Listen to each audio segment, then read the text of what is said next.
Glad to meet you. Excuse me, clothes, you're traveling.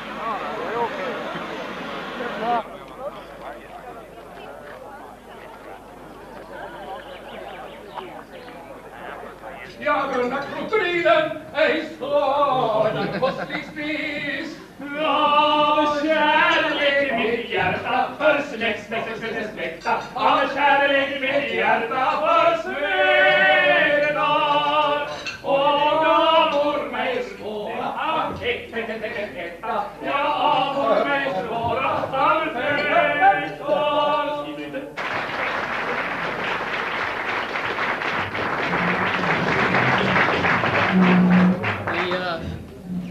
The doors have been locked, and all of you that don't sign up to buy computers will stay here, and we will bring back the singers. I am extraordinarily pleased to be able to be here with you. This is one of my my personal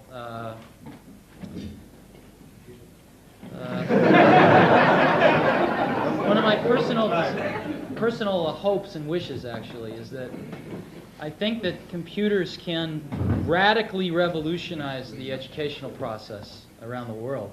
And the average age at Apple, as you know, is about 29 or 30, and we haven't been out of college so long ourselves. At least most of the people at Apple haven't. And it's very, very important to us. And I think that, as you all know better than I, Europe is sort of doesn't exist. It was just a word invented for the convenience of Americans and others. And the fact that you're all here in this room as a step towards cooperating with each other in new ways pleases me very much. It's difficult enough to get cooperation amongst competitive universities in America, and I think that that's great. What are we trying to do here? What are we trying to do? You can have many views of what a computer is. My particular view is that a computer is a new medium. A new medium, one of the media, print, television, radio. And a computer will, in the future, be looked at, I think, more in this way, as a delivery vehicle for software, just like a book is a delivery vehicle for its own kind of software. And whenever we develop a new medium, we generally tend to fall back into our old habits from our old media. As an example, when the television first came of age in America, the first television shows were simply a camera pointed at a radio show. And it took about 20, 30 years for television to really come into its own in the late 1950s. We have this new medium of interactive video because of the Laserdisc, and what is the first thing we do with it? We put movies on it. So again, we tend to fall back into our old habits. In the same way, when the personal computer was invented, we tended to look at it as a smaller version of a big computer.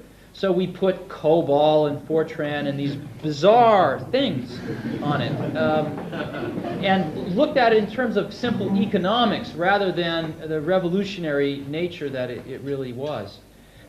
Do you know who Alexander the Great's tutor was for about 14 years? You know, Aristotle. And I read this. I became immensely jealous. And I think I would have enjoyed that a great deal. And through the miracle of the printed page, I can at least read what Aristotle wrote without an intermediary. And maybe if there's a professor, they can add to that. But at least I can go directly to the source material. And that is, of course, the foundation upon which our Western civilization is built. But I can't ask Aristotle a question. I mean, I can, but I won't get an answer. And so my hope is that in our lifetimes, we can make a tool of a new kind, of an interactive kind. And when I look at the personal computer, we're, as you know, living in the wake of the last revolution, which was a new source of free energy. And that was the free energy of petrochemicals, right? And it completely transformed society, and we're products of this petrochemical revolution, which is we're still living in the wake of today. We are now entering another revolution of free energy. A Macintosh, as you know, uses less power than a few of those light bulbs, and yet can save us a few hours a day or give us a whole new experience. And it's free intellectual energy. It's crude, very crude, but it's getting more refined year after year after year. And in our lifetimes, it should get very refined. And so my hope is someday, when the next Aristotle is alive, we can capture the underlying worldview of that Aristotle in a computer. And someday, some student will be able to not only read the words Aristotle wrote, but ask Aristotle a question and get an answer. And that's what I hope that we can do. So this is a beginning. I think that, as you know, right now the computer industry is in the tank. Personal computers, big computers, everything. And it's difficult. It's a difficult time. But I'm sure that Henry Ford had a few bad quarters back in the 1920s. And the automobile had a sort of historical imperative. It had, the minute it was invented, a sequence of events had to happen. The same is true with the personal computer. There is a tremendous momentum behind this. And I think that this year may be a delay. This year we may look back and say, well, 1985 was a slow year. But there is such momentum behind this that it will happen. It will permeate and change forever our educational processes. And my hope, again, is that not too many generations of students will pass through before this happens. It will happen within 20 years. It probably will happen within 10 years. But it could happen within 5 years. I am going back to the United States this weekend, and then about 2 weeks from today, I'll be in the Soviet Union for the first time in Moscow. Because one of my dreams has been to sell Macintoshes in the Soviet Union. And one of the highest agendas on my priority is to get them starting to think about exactly the same thing. So maybe 6 months or a year and a half from now, we can have some Soviet schools here at our Europe Consortium meeting.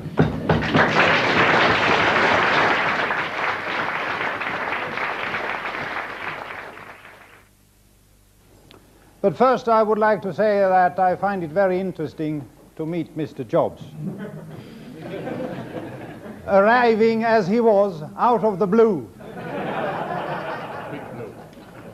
And after making about 3 circles, so that we were certain to notice that there was something in the air.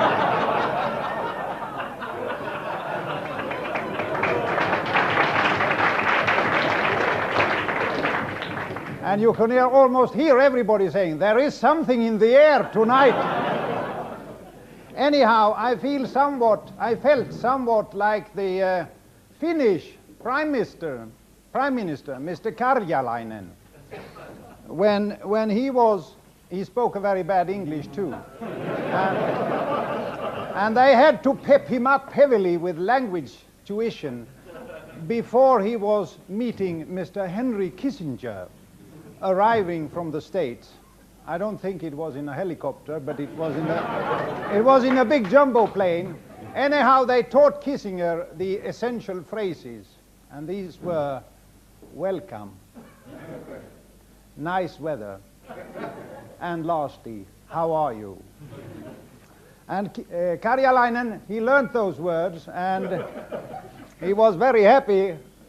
Well, damn it, now he comes. I know the language. And out steps Kissinger, and Karjalainen steps forward to him.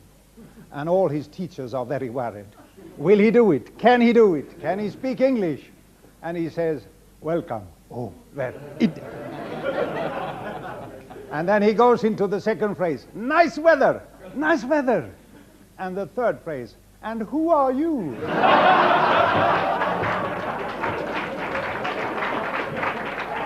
Well, it was great meeting you. And I will stop making jokes with Steve Jobs, who is such a nice fellow and is giving so much of himself and his dreams. We have been very happy at Lund University for this association with Apple. I have never been worried that by eating apple we should start thinking apple. But other people have been worried about that. I'm not so worried either about computers. Some people are. They feel that they will deform our minds. I do not think so. And I happen to think of yesterday something that other people have thought about many times, namely the relation to the car. When I came to Lund many years ago, after the war, a friend of mine bought a Volkswagen. You could almost call it a Mack Volkswagen. and I said, what is it like having a car, an idiotic machine which cannot think, it does what you tell it to do? And he says, it is like the 7-mile boots of the fairy tale.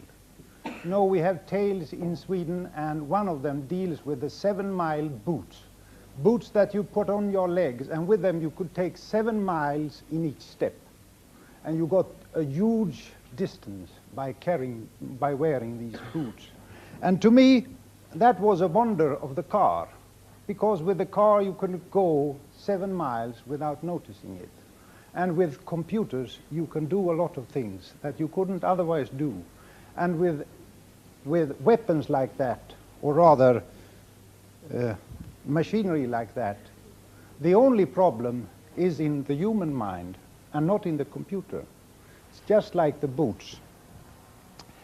And we are talking here about connecting many brains and many computers in a worldwide network which will hopefully solve all the problems.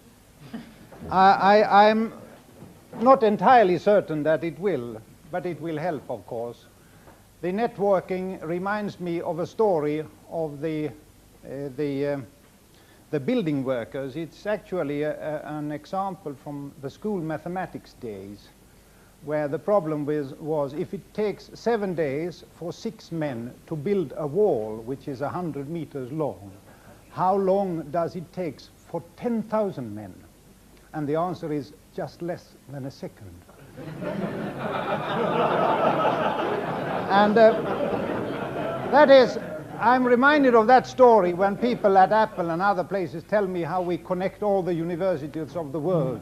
And then if we have one really big problem, we put it into the BitNet, and out pops the answer, even from Aristotle.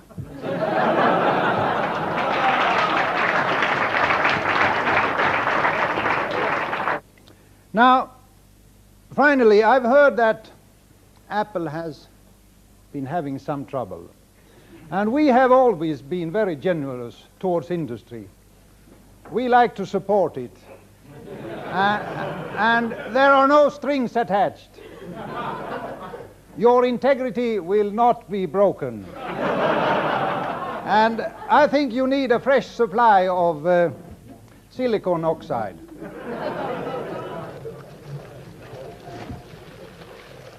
So I would like to give you, Steve, from the University of Lund, this unique piece of glass, Swedish glassware. It has the emblem of the University of Lund. If you put the Mac in the back, I don't mind. If you had been really hard up, I would have sent it around for cash.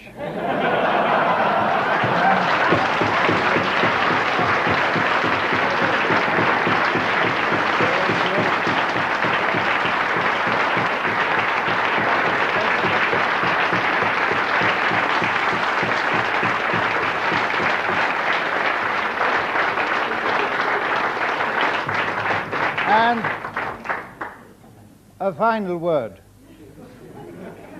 Give my love to Mak Gorbachev.